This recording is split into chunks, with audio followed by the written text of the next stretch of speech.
Bismillahirrahmanirrahim. Assalamualaikum warahmatullahi wabarakatuh. Nama saya Teguh Muhtari Fawaz dan saya akan mempresentasikan apa yang ditugaskan dalam Google Classroom. Pertanyaan pertama adalah mengenai indikasi geografis. Pengertian indikasi geografis. Indikasi geografis adalah suatu tanda yang menunjukkan daerah suatu barang atau produk karena faktor lingkungan geografis yang termasuk faktor alam, manusia, atau kombinasi dari kedua faktor tersebut. Dan itu memberikan reputasi, kualitas, dan karakter tertentu dari barang tersebut barang yang dihasilkan. Tanda yang digunakan sebagai indikasi geografis ini dapat berupa etiket atau label yang dikenakan di barang yang dihasilkan. Tanda tersebut itu bisa nama tempat, wilayah, daerah, ataupun kondisi, gambar, huruf, atau kombinasi dari unsur-unsur tersebut. Yang kedua adalah dasar hukum indikasi geografis, di mana terletak dalam pasal 56 ayat 1 di Undang-Undang Nomor 15 Tahun 2001 tentang merek. Yang untuk selanjutnya diatur dengan petunjuk pelaksanaannya di Peraturan Pemerintah Nomor 51 Tahun 2007 tentang indikasi geografis. Selanjutnya adalah persyaratan pendaftaran indikasi geografis. Yang pertama adalah mengajukan permohonan pendaftaran ke Direktorat Jenderal Kekayaan Intelektual dengan menggunakan formulir yang telah disediakan dalam rangkap 3 dan diketik dalam bahasa Indonesia.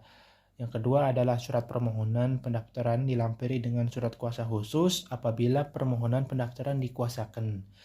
Lalu ada bukti pembayaran dan biaya permohonan dan 10 lembar etiket indikasi ukuran 9,9 x 9 cm maksimal dan 5 x 5 cm untuk minimal.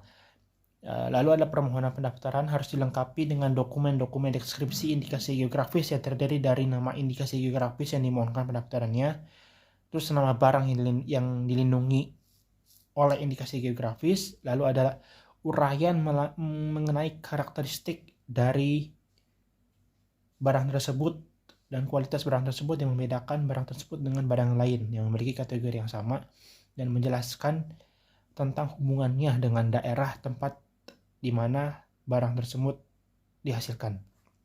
Lalu ada uraian mengenai lingkungan sekitar dan faktor manusia juga yang merupakan satu satuan dalam memberikan rekomendasi yang memberikan kualitas dan karakteristik dari barang tersebut. Kemudian adalah batas-batas daerah, uraian mengenai batas daerah atau peta wilayah yang dicangkup dengan indikasi geografis, dan itu harus mendapatkan rekomendasi dari instansi yang berwenang. Dan uraian selanjutnya adalah uraian mengenai sejarah dan tradisi yang berhubungan dengan pemakaian indikasi geografis untuk menandai barang yang dihasilkan di daerah tersebut, termasuk pengakuan dari masyarakat mengenai indikasi geografis tersebut. Selanjutnya adalah uraian yang menjelaskan tentang proses produksi, pengolahan, pembuatan yang digunakan sehingga dimungkinkan untuk setiap produsen di daerah tersebut untuk memproduksi, mengolah, dan membuat barang tersebut. Selanjutnya adalah uraian mengenai metode yang digunakan untuk menguji kualitas barang yang dihasilkan. Kemudian ada label yang digunakan pada barang dan dalam membuat indikasi geografis. Kemudian adalah proses pendaftaran indikasi geografis. Yang pertama adalah mengajukan permohonan yang diajukan ke Dirjen Kekayaan Intelektual dengan menggunakan formulir yang telah disediakan dengan disertai rekomendasi dari instansi terkait yang berwenang. Lalu setelah persyaratan itu dilengkapi, maka Dirjen Kekayaan Intelektual akan mendaftarkan produsen pemakai indikasi geografis dalam daftar umum pemakai indikasi geografis dan akan mengumumkan hal tersebut di berita resmi indikasi geografis. Berikutnya adalah jangka waktu perlindungan indikasi geografis. Jadi perlindungan geografis ini tidak dapat dibatasi dengan periode waktu tertentu, berapa tahun, 10 tahun, 20 tahun, tapi yang menjadi persyaratan di sini adalah jika barang tersebut masih terjaga reputasinya, kualitasnya, karakteristiknya yang menjadi dasar diberikannya indikasi geografis tersebut.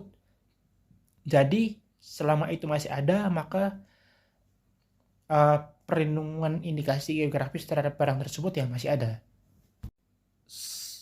Selanjutnya adalah pelanggaran atas indikasi geografis. Pelanggaran atas indikasi geografis bisa mencakup pemakaian indikasi geografis baik secara langsung maupun tidak langsung atas barang dan atau produk yang tidak memenuhi dokumen deskripsi indikasi geografis. Yang kedua ada pemakaian satu tanda indikasi geografis baik secara langsung ataupun tidak langsung atas barang dan atau produk yang dilindungi atau tidak dilindungi dengan maksud untuk yang pertama menunjukkan bahwa barang dan atau produk tersebut sebanding dengan kualitas dengan barang yang dilindungi oleh indikasi geografis, lalu mendapatkan keuntungan dari pemakaian tersebut dan mendapatkan keuntungan atas reputasi indikasi geografis. Kemudian ada pemakaian indikasi geografis yang dapat menyesatkan masyarakat sehubungan dengan asal-usul geografis barang tersebut. Kemudian ada pemakaian indikasi geografis oleh bukan pemakai indikasi geografis. Adanya peniruan atau penyalahgunaan yang dapat menyesatkan sehubungan dengan asal tempat barang dan atau produk atau kualitas dan atau produk yang terdapat pada pembungkus atau kemasan, keterangan dalam iklan, keterangan dalam dokumen mengenai barang dan atau produk tersebut, atau informasi yang dapat menyesatkan mengenai asal-usulnya dalam satu kemasan. Yang terakhir adalah tindakan yang dapat menyesatkan masyarakat luas mengenai kebenaran asal barang tersebut. Selanjutnya adalah penyelesaian sengketa.